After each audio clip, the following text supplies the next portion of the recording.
The year was 1773.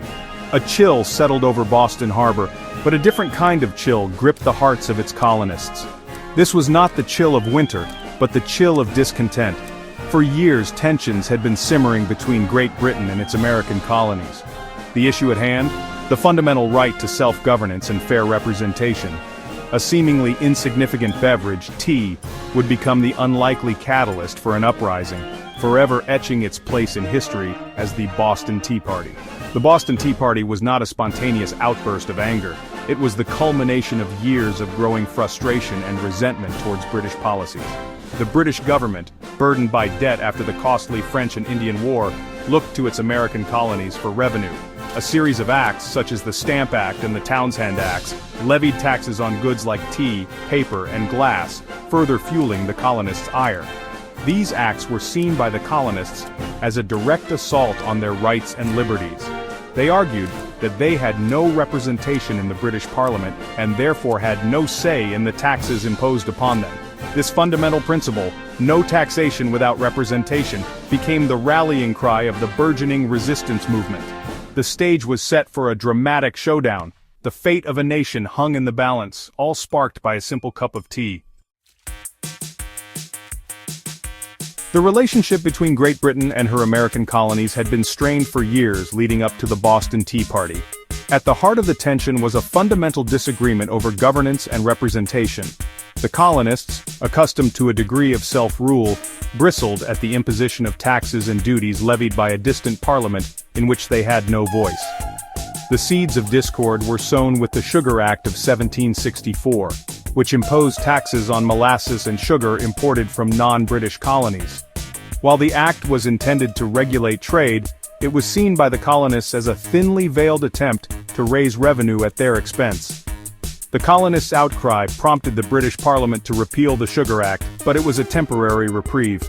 Emboldened by their success, the British Parliament passed the Stamp Act in 1765.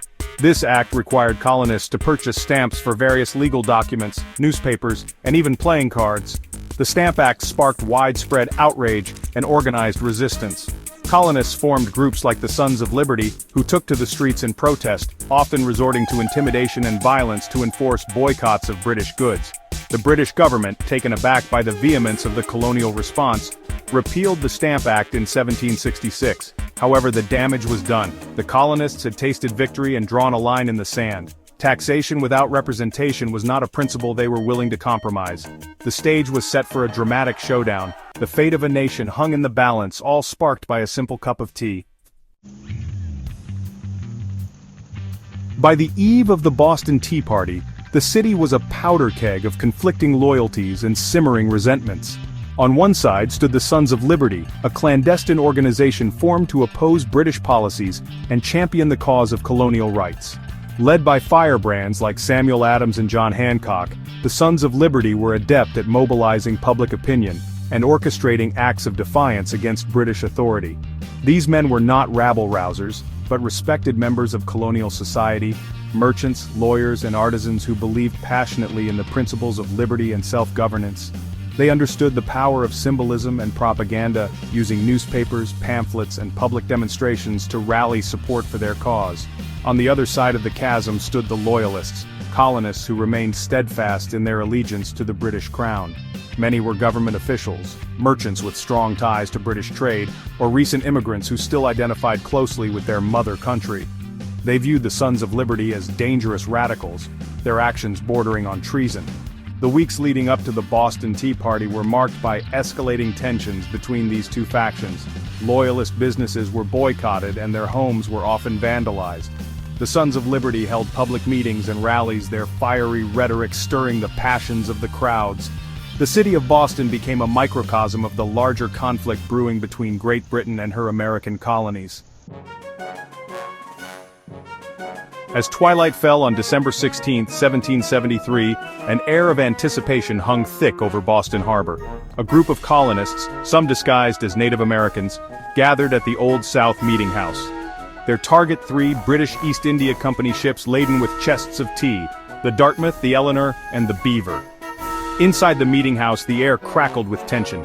Samuel Adams addressed the crowd, his voice resounding with quiet determination. He urged them to consider the gravity of their actions, reminding them that this was not a riot, but a calculated act of defiance against tyranny.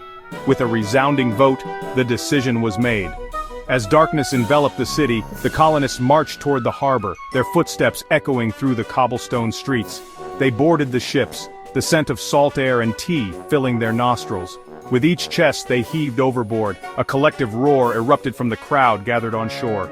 For 3 hours, the rhythmic thud of tea chests hitting the water filled the night air. By the time the last chest had been emptied, over 340 chests of tea, worth an estimated 10,000 pounds, a staggering sum at the time, lay at the bottom of Boston Harbor.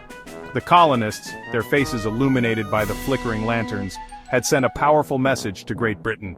They would not be taxed without representation.